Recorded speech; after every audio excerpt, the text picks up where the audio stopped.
পুরুলিয়ার লালপুরে রামনবমী পালন হচ্ছে এবং সেখানেও একটা সুন্দর ছবি দেখতে পাচ্ছি, হনুমানজির মূর্তি এবং সেখানে পুজো হচ্ছে হনুমানজির। হনুমান মন্দির প্রতিষ্ঠা হয়েছে আজকে এখানেই, আর মন্দির প্রতিষ্ঠার পূর্বে কলস যাত্রাও হয়েছে সেখানে। আমরা জানি যে রামনবমী মানেই কিন্তু আবার হনুমানজির পুজো করা হয় এবং সেখানেই এই পুজো আজকে আছে। সবচেয়ে বড় কথা হচ্ছে আজকে হনুমান মন্দির সেখানে প্রতিষ্ঠা পেয়েছে, আর এই মন্দির প্রতিষ্ঠার পূর্বে তারা কলস যাত্রা করেন, সেই ছবিও দেখালাম আপনাদেরকে। অরবিন্দ রয়েছেন ঠিক এই মুহূর্তে, সেখানে কি চলছে একবার ছবিটা জানবার চেষ্টা করবো অরবিন্দর কাছ থেকে। অরবিন্দ, কি ছবি দেখাবে আমাদেরকে?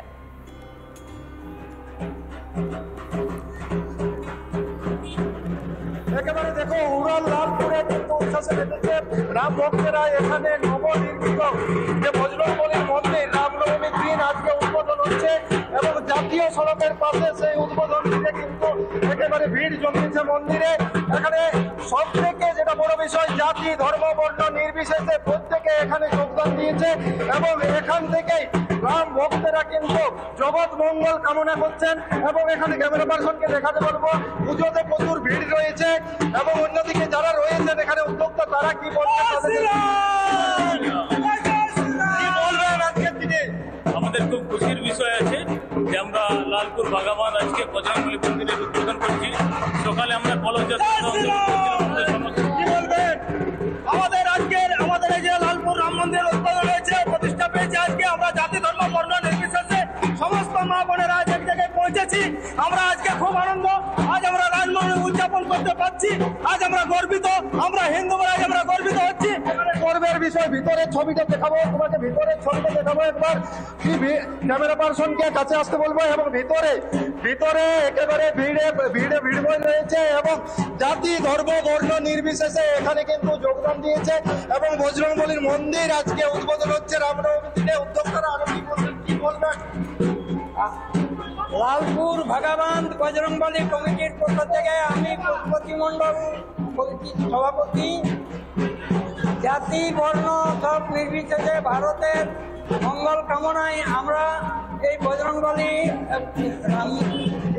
একেবারে পুজোর ভিড়টা দেখাবো, ক্যামেরা পার্সনকে দেখাতে বলবো। এদিকে প্রচুর ভিড় রয়েছে এবং এখানেই এই বজরংবলী মূর্তি যেমন রয়েছে, অন্যদিকে এই মন্দির আজ কিন্তু রামনবমীর দিন প্রতিষ্ঠা পেল এবং দিদিরা এসেছে। দিদিরা কোথা থেকে আসছেন? লালপুর থেকে। এখানে কেমন ভিড় রয়েছে, কেমন দিচ্ছেন? এখানে ভালো ভিড় লেগেছে, ভালো পূজা হচ্ছে। এখন তো একটাই নারাজ, ঘর মে একই নাম। কি বলবেন? অন্যদিকে আরো দেখাবো একেবারে যেমন এদিকে পুজো অর্চনায় মধ্য হয়ে রয়েছে, অন্যদিকে সাধারণ মানুষ এখানে ভক্তেরা প্রচুর ভিড় জমিয়েছে এবং মন্দিরের বাইরের অংশটা দেখাবো। এইদিকে যেমন দিদি থালা নিয়ে আসছেন, অন্যদিকে পুজোর ডালি নিয়ে আসছেন এখানে, অন্যদিকে ঢাকিরে ঢাক বাজাচ্ছেন আর প্রচুর ভিড় রয়েছে এখানে।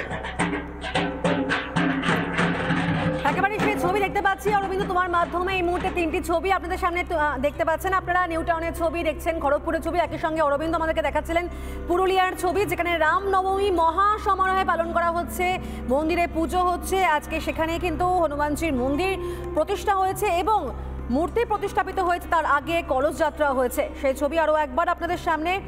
এবং এটা হিন্দুদের কাছে একটা পবিত্র উৎসব, একটা বড় দিন, এবং সেই উৎসবে সামিল হওয়ার জন্য রাজ্য জুড়ে এভাবেই মানুষের মনের মধ্যে আজকে একটা অন্যরকমই একটা ভালো লাগা ভালোবাসা কাজ করছে এবং সেখানে তারা এই উৎসবে সামিল হয়েছেন। নানা ধরনের কন্টেন্ট দেখার জন্য লাইক করুন, শেয়ার করুন আমাদের ফেসবুক পেজ, সাবস্ক্রাইব করুন আমাদের ইউটিউব চ্যানেল। পাশাপাশি অন্যান্য ব্রেকিং নিউজের জন্য অবশ্যই চোখ রাখুন রিপাবলিক বাংলায়।